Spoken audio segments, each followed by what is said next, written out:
내가 기뻐하는 금식은 흉악의 결박을 풀어주며 멍에의 줄을 끌어주며 압제당하는 자를 자유하게 하며 모든 멍에를 꺾는 것이 아니겠느냐. 또 줄인 자에게 내 양식을 나누어 주며 유리하는 빈민을 집에 들이며 헐벗은 자를 보면 입히며 또 내 곤욕을 피하여 스스로 숨지 아니하는 것이 아니겠느냐. 그리하면 내 빛이 새벽같이 비칠 것이며 내 치유가 급속할 것이며 내 공의가 내 앞에 행하고 여호와의 영광이 내 뒤에 호위하리니 내가 부를 때에는 나 여호와가 응답하겠고 내가 부르짖을 때에는 내가 여기 있다 하리라. 만일 내가 너희 중에서 멍에와 손가락질과 허망한 말을 제하여 버리고 줄인 자에게 내 심정이 동하며 괴로워하는 자의 심정을 만족하게 하면 내 빛이 흑암 중에서 떠올라 내 어둠이 낮과 같이 될 것이며 여호와가 너를 항상 인도하여 메마른 곳에서도 내 영혼을 만족하게 하며 내 뼈를 견고하게 하리니 너는 물된 동산 같겠고 물이 끊어지지 아니하는 샘 같을 것이라. 내게서 날 자들이 오래 황폐된 곳들을 다시 세울 것이며 너는 역대에 파괴된 기초를 쌓으리니 너를 일컬어 무너진 데를 보수하는 자라 할 것이며 길을 수축하여 거할 곳이 되게 하는 자라 하리라. 아멘. 너희는 세상의 소금이니 소금이 만일 그 맛을 잃으면 무엇으로 짜게 하리요. 후에는 아무 쓸데없어 다만 밖에 버려져 사람에게 밟힐 뿐이니라. 너희는 세상의 빛이라. 산 위에 있는 동네가 숨겨지지 못할 것이요. 사람이 등불을 켜서 말 아래에 두지 아니하고 등경 위에 두나니 이러므로 집안 모든 사람에게 비치느니라. 이같이 너희 빛이 사람 앞에 비치게 하여 그들로 너의 착한 행실을 보고 하늘에 계신 너희 아버지께 영광을 돌리게 하라. 아멘. 하나님께서 우리에게 주신 말씀입니다. 오늘 이사야 58장의 말씀과 마태복음 5장의 말씀을 통해서 성도의 삶의 태도라는 제목으로 함께 말씀을 나누고자 합니다. 성경은 성도를 다양한 용어로 표현합니다. 그리스도의 편지, 그리스도의 향기, 혹은 포도나무의 가지, 보배를 담은 질그릇, 또 거룩한 족속, 택하신 백성, 이렇게 성도를 표현하는 다양한 용어들이 있지요. 자, 그런데 오늘 예수님께서는 산상수훈의 말씀 가운데 성도를 향하여 소금과 빛이라고 말씀을 하고 계세요. 자, 마태복음 5장은 산상수훈으로서 예수님께서 공생애를 시작하시면서 처음 제자들을 가르치신 그런 내용들이 담겨 있지요. 그래서 마태복음 5장에 보면 5장 1절이 예수님께서 무리를 보시고 산에 올라가실 때에 제자들이 예수님 앞에 나왔다, 이렇게 시작을 하고 있어요. 자, 그리고 오늘 마태복음 5장 13절을 보시면 너희는 이렇게 시작해요. 여기에 너희라고 하는 것은 다른 사람들이 아닌 바로 예수님의 제자들을 말합니다. 자, 그러면 예수님의 공생애를 처음 시작하셨고 제자들이 예수님의 부름 앞에 나오기는 했지만 사실 이 제자들은 아직 제자 될 만한 훈련을 갖지 못한 사람들이에요. 그런데 그런 제자를 향하여 오늘 예수님이 말씀하시죠. 너희는 소금이야. 너희는 빛이야. 이렇게 말씀하고 계시는 거예요. 우리가 언뜻 생각하기엔 아니 아직 준비되지 않았는데, 아직 신앙적으로 좀 덜 성숙했는데, 그런데 과연 이들이 정말 소금과 빛, 이렇게 그 역할을 감당할 수 있을까? 자, 오늘 예수님께서는 동일하게 우리에게 말씀하시는 거지요. 너희는 세상의 소금이다. 너희는 세상의 빛이다. 우리도 비슷한 생각이 들 수 있어요. 아, 나는 아직 덜 된 것 같은데, 나는 아직 더 훈련 받아야 되는데, 나는 아직 나를 자신 있게 빛이요 소금이라고 말할 만한 그러한 일을 한 적도 없고, 그리고 아직까지 그럴 마음의 준비도 없는데, 그렇게 생각하실 수 있다는 거지요. 그러나 오늘 예수님께서는 소금이 되라, 빛이 되라라고 하신 것이 아니라 선언하신 거예요. 너희는 소금이야. 너희는 빛이야. 제자들이 얼마나 훈련을 받았고 얼마나 준비되었는지는 중요하지 않아요. 오늘 저와 여러분이 말씀 앞에서 주저하는 것, 의심하는 것, 아직 나설 만한 용기가 없는 것, 그건 별로 중요하지 않아요. 오늘 우리가 마음에 새겨야 될 것은 예수님이 우리를 바라보시는 그 시선, 그리고 주님의 뜻이 어디에 있는가. 저와 여러분은 이미 소금과 빛이라고 하는 것이죠. 우리는 그 정체성을 분명히 알아야 한다는 것입니다. 또한 너희는 소금이야, 너희는 빛이야 라고 했을 때 저와 여러분은 소금이 되려는 준비, 빛이 되려는 준비가 아니라 소금의 역할, 빛의 역할이 무엇인가를 분명히 깨닫고 그 뜻대로 살아야 한다는 것입니다. 여러분, 소금은 무엇입니까?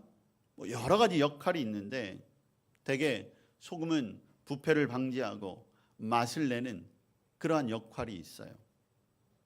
자, 우리가 소금이라고 하면 우리는 지금 그 역할을 하고 있는가? 자, 빛이라고 이해합니다. 여러분, 빛이라고 하는 것은 주변을 밝히는 역할이 있어야 한다는 거예요. 그런데 오늘 과연 빛이 그 역할, 소금이 그 맛을 내고 있는가?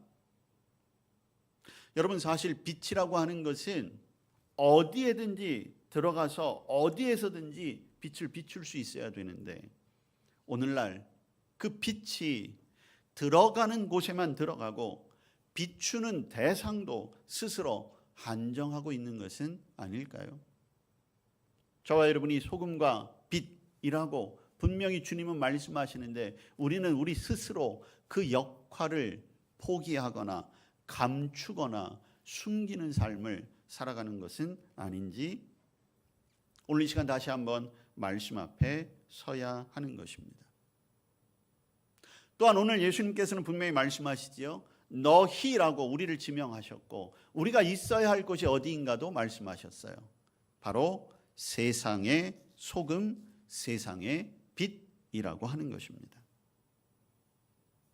세상과의 관계 속에서 우리 성도들이 그리고 우리 교회가 어떠한 다름의 길을 가야 하며 또한 어떻게 조화롭게 살아가야 하는가? 그러기 위해서는 분명한 우리의 역할과 기능과 자리를 지켜야 한다는 것이지요. 여러분, 어두운 시대일수록 빛을 갈망합니다. 부패한 시대일수록 사람들은 부패를 방지하는 소금을 원합니다. 오늘날 많은 사람들이 성도와 교회들을 향하여 손가락질하는 것, 그것은 다른 말로 이야기하면 그만큼 성도다운 성도, 교회다운 교회가 필요한 때라고 하는 것을 우리에게 말하고 있는 것이지요.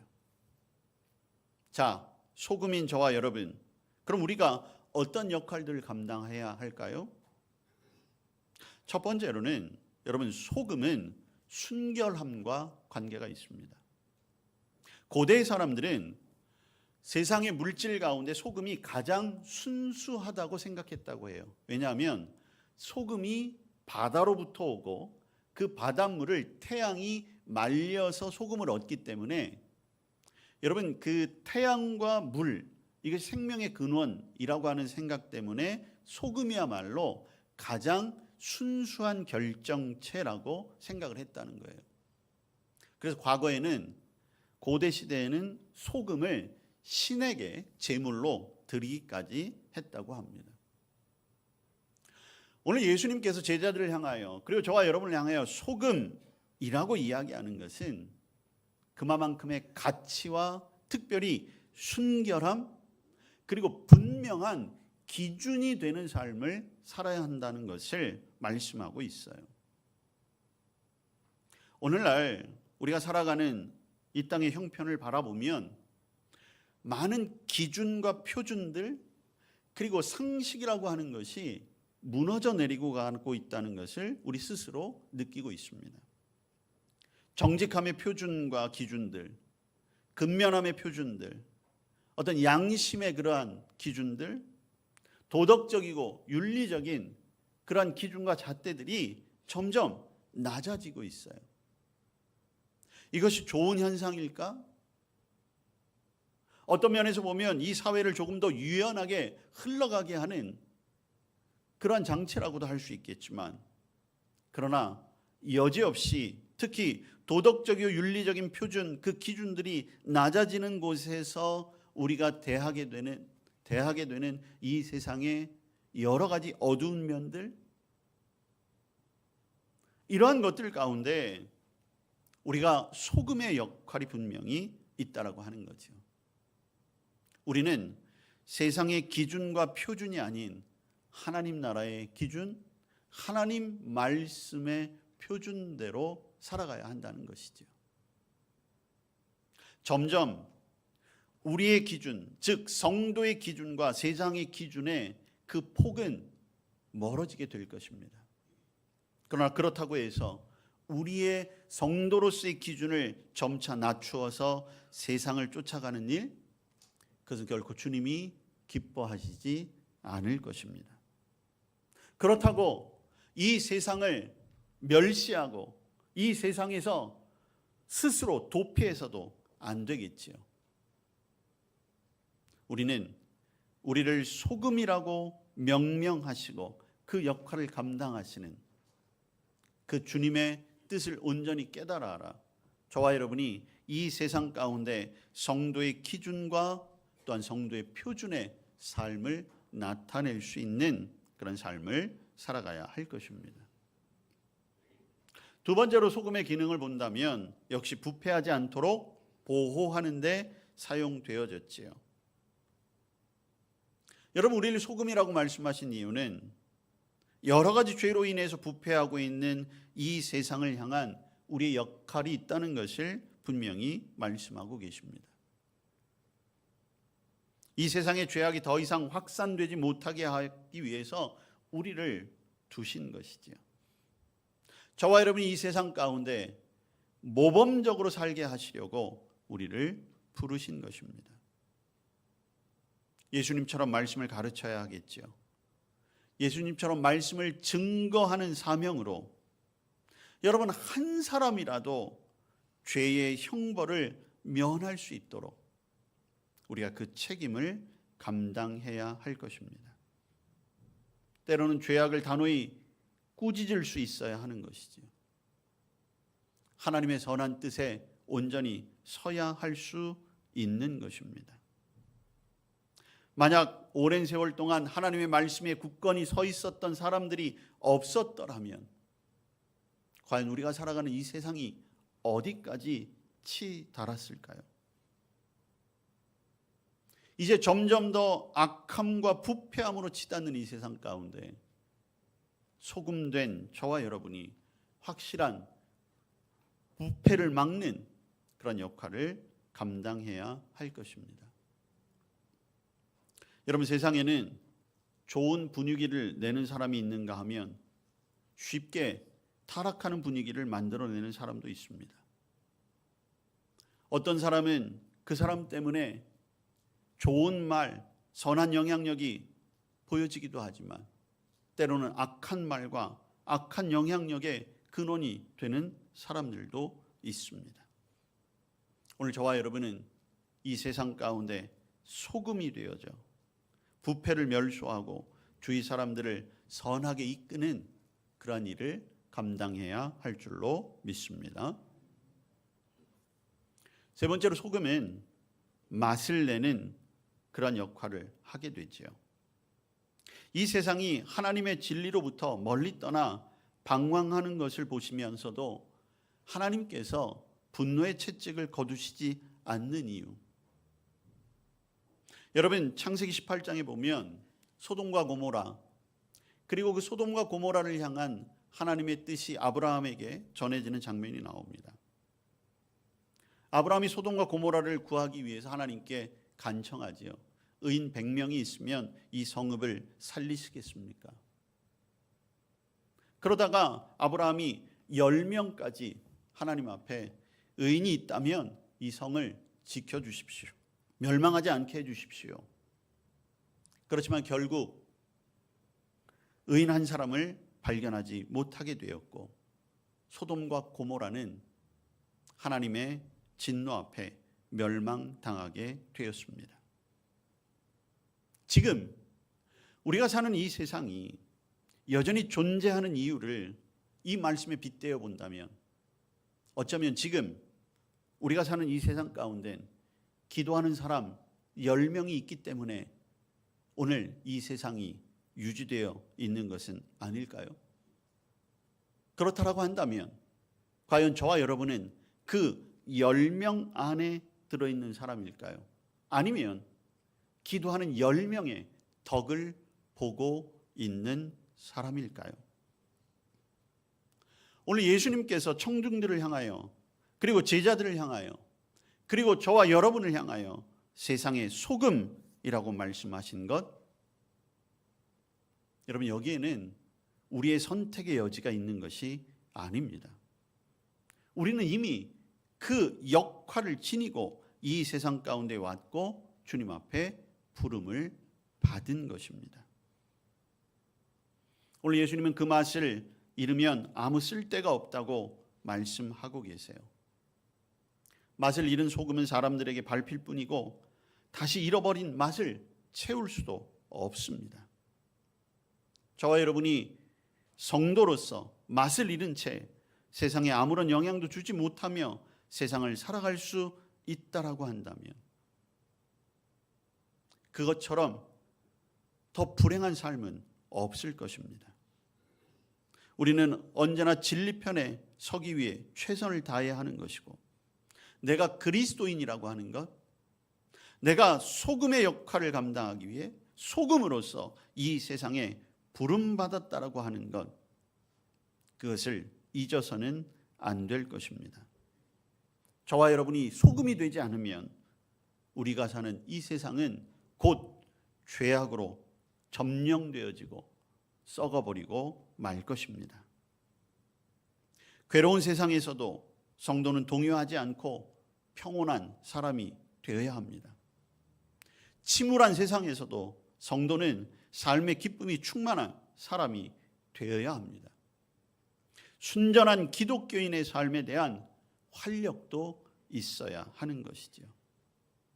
여러분, 소금을 맛보며 야, 이 소금 정말 맛있다 그렇게 얘기하는 사람은 많이 없을 것입니다. 물론 요새는 소금도 여러 종류의 소금이 있다고 하고 소금에 따라서 값도 천차만별이라고 하더라고요. 그렇지만 아무리 비싼 소금이고 아무리 희귀한 소금이라고 해도 그 소금을 맛보면서 야, 이 소금 정말 맛있는데 그런 표현은 잘 사용하지 않을 거예요. 그러나 그 소금이 어떤 음식에 들어가 녹아졌을 때 그 음식은 분명히 맛이 달라지고 그리고 그 음식을 맛보며 야, 정말 맛있구나 그렇게 탄성을 지를 수 있는 것처럼 소금은 철저하게 자신을 감추고 다른 음식을 빛나게 하는 것이죠. 드러나지는 않지만 반드시 있어야 할 존재. 오늘 주님은 저와 여러분이 그러한 존재가 되기를 원하고 계십니다. 절대로 짠맛을 잃어서는 안 됩니다. 그래서 결국 모두의 멸망을 초래할 뿐입니다. 저와 여러분이 맛을 잃지 않는 소금으로 그 사명을 잘 감당해 가시기를 바랍니다. 두 번째로 예수님이 너희는 세상의 빛이라 말씀하셨습니다. 사실 이 말씀은 예수님께서 스스로를 빛이라고 칭하신 것에 이어서 말씀하신 것이라 할 수 있겠죠.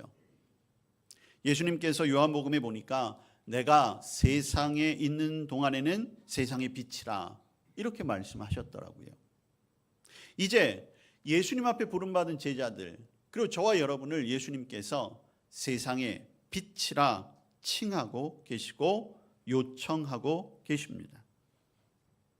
이미 저와 여러분 안에 빛으로 오신 주님, 그 빛을 우리가 이 세상 가운데 비추어야 한다는 것이죠. 세상이 어두움으로 가득 차 있습니다.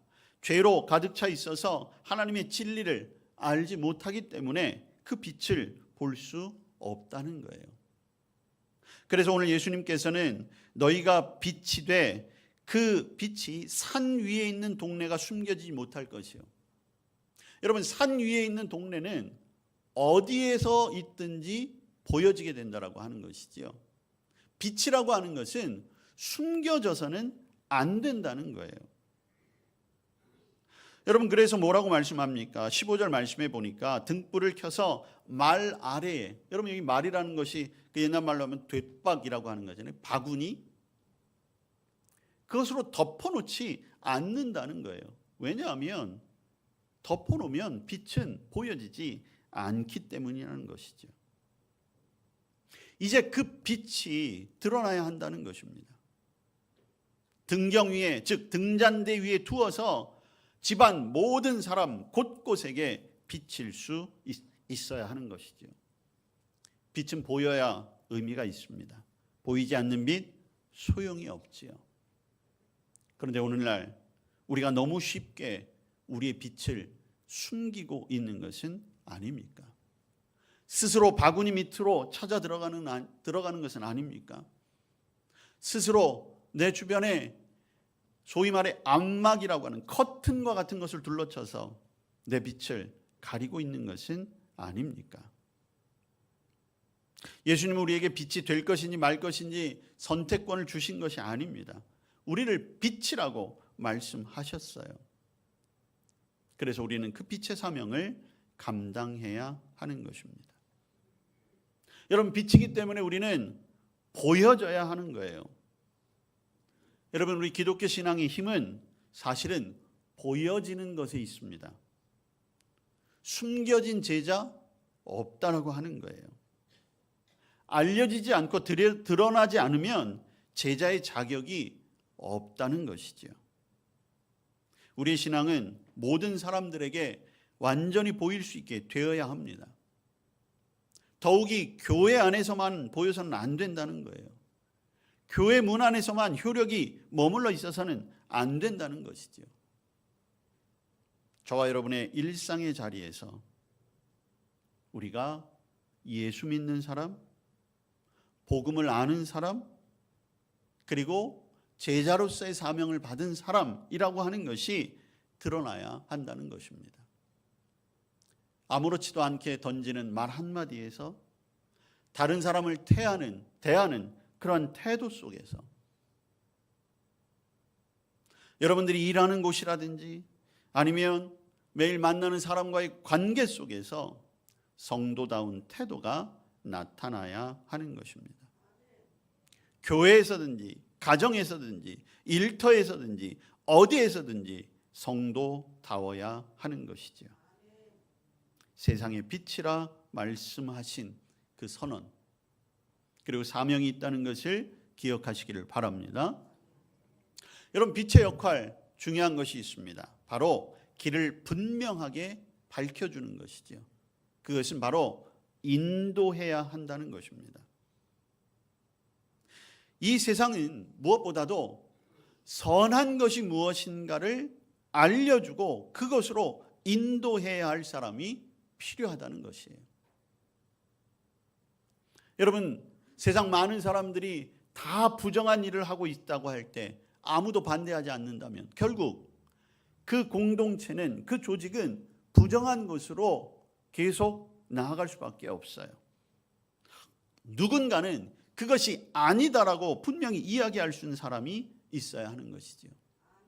이 길로 가야 합니다라고 인도할 수 있는 용기 있는 사람이 있어야 하는 거예요. 그렇게 될 때에 그것이 선한 영향력이 되는 것입니다. 때때로 그 인도함이 혼자서는 일어날 수 없을 만큼 힘과 용기가 부족했던 사람들에게 다시 힘을 북돋우게 하는 그러한 계기가 될 수가 있는 것이죠. 약한 사람이 지탱되어질 수 있고 또 솔선해서 용기가 부족한 자들이 달라지게 할 수 있는 그런 역할도 우리가 감당할 수 있어야 하는 것입니다. 세상에는 이끌어주는 빛이 반드시 필요합니다. 이 세상에서 나 혼자 그런 역할을 감당하는 것이 무슨 소용이 있을까? 그런 생각이 들 때도 참으로 많이 있겠지요. 그러나 그렇지 않습니다. 내가 먼저 그 일을 시작하게 될 때에 분명히 그 영향력이 일어날 수 있다는 것이죠. 설교를 준비하면서 아마존 벌새의 이야기, 아주 짧은 글을 하나 읽게 되었습니다. 아마존의 큰 정글에서 불이 난 거예요. 걷잡을 수 없는 불이 났는데 아마존에 사는 여러 동물들 가운데 가장 몸집이 작은 새가 한 마리가 있는데 바로 벌새라는 새랍니다. 몸집이 아주 작은 새래요. 근데 그 벌새가 부지런히 강물을 떠다가 그 불 위에다가 물을 뿌리는 거였어요. 그 모습을 보고 주변에 있던 동물들이 벌새에게 이렇게 얘기했답니다. 야, 그게 지금 무슨 소용이 있어? 그러자 벌새가 그렇게 얘기를 했대요. 그래? 그래도 나는 내가 할 수 있는 일을 하는 것뿐이야. 여러분, 오늘날 많은 성도들이 할 수 있는 일을 하는 것만으로도 여러분 정글에 붙은 불을 과연 어떻게 끌 수 있을까? 엄두가 나지 않는 그런 도전이지만 그러나 거기에 분명히 선한 뜻이 이루어지게 하는 그런 동기가 될 줄로 믿습니다. 그 역할을 우리가 감당해야 하는 것이죠. 또한 빛은 인도할 뿐만 아니라 경고하는 의미도 있어요. 여러분, 사실 인도하는 것보다 어려운 것이 그만해라고 말하는 것이 어려울 때가 참 많습니다. 충고하는 것, 새로운 방향으로 갈 수 있도록 이렇게 조언하는 것이 참 어려울 때가 많아요. 그러나 분명한 것은 우리는 그 역할을 감당할 때도 있어야 한다는 것이죠. 우리의 빛이 마치 길을 건너게 하지 못하는 붉은 빛, 빨간 불과 같이 세상 사람들이 악으로 향해 가는 그 길 가운데 경고하는 빛으로 역할도 감당해야 하는 것입니다. 빛은 사람들에게 보여져야 하지요. 빛은 인도하는 빛으로 그 역할을 감당하기도 합니다. 때로는 이렇게 경고하는 빛의 역할도 있어야 하는 것이지요. 그것이 저와 여러분이 해야 할 역할이요 사명이라고 하는 것입니다. 여러분 16절 말씀에 보면 이같이 너희 빛이 사람 앞에 비치게 하여 그들로 너희 착한 행실을 보고 하늘에 계신 너희 아버지께 영광을 돌리게 하라 말씀하고 있어요. 그 모든 영광을 나를 위한 것이 아니라 오직 주님의 영광을 위해 하나님의 나라를 이 땅 가운데 이루기 위하여 해야 하는 것이 바로 우리의 사명이라고 하는 것입니다. 오늘 구약 이사야 58장의 말씀에 보면 하나님께서 이사야 선지자를 통해서 회복의 말씀을 주시며 어떠한 모습으로 어떠한 마음으로 기도하며 어떠한 마음으로 품고 민족을 향하여 나아갈까를 말씀하고 계세요. 특히 금식하며 기도할 때에 그 기도가 결박을 풀고 멍에의 줄을 끌어주고 압제당하는 자를 자유케 하는 것이라고 했습니다. 우리가 소금과 빛으로 기도해야 할 사명이 바로 여기에 있는 것이지요. 여러분, 기도하는 그것만으로 그치는 것이 아니라 그 다음 말씀에 보면 줄인 자에게 양식을 나누어 주고 빈민 가운데 있는 자를 집으로 들이고 헐벗은 자를 입히라 실제로 행동해야 함을 말씀하고 있습니다. 여러분, 소금과 빛은 실제로 일상의 삶 가운데 그 삶의 모습들이 드러나야 한다는 거예요. 그렇게 될 때 먼저 우리의 기도에 응답해 주신다라고 했습니다. 또한 그렇게 우리의 빛이 이 세상 흑암 중에 떠올라서 낮과 같이 비추게 될 때에 여러분, 이 메마른 땅이 모든 영혼을 만족하게 하고 뼈를 견고하게 하는 물된 동산과 같게 하겠다. 하나님이 분명히 약속하고 계십니다. 우리가 소금과 빛의 역할을 감당하게 될 때 하나님이 이 땅을 물된 동산, 하나님 나라, 축복된 곳으로 바꾸어 주실 줄로 믿습니다. 그 사명을 위해 우리를 부르신 것입니다.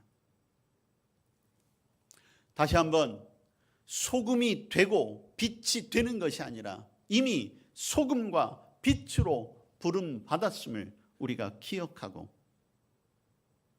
더 중요한 것은 이제 내가 어떤 소금, 어떤 빛으로 살아야 할까 결단하는 이 시간이 되시길 바랍니다. 그것이 바로 이 시대, 이 세상을 살아가야 할 우리 성도들의 삶의 태도이며 삶의 방향인 것입니다. 주님께 인정받고 칭찬받고 쓰임받는 소금과 빛의 역할 잘 감당할 수 있게 되기를 주님의 이름으로 축복합니다. 아멘. 우리를 불러주셨습니다. 소금과 빛으로 부르시고 선언하셨으니 그 뜻에 합당한 삶을 살아가게 하옵소서. 예수님 이름으로 기도합니다. 아멘.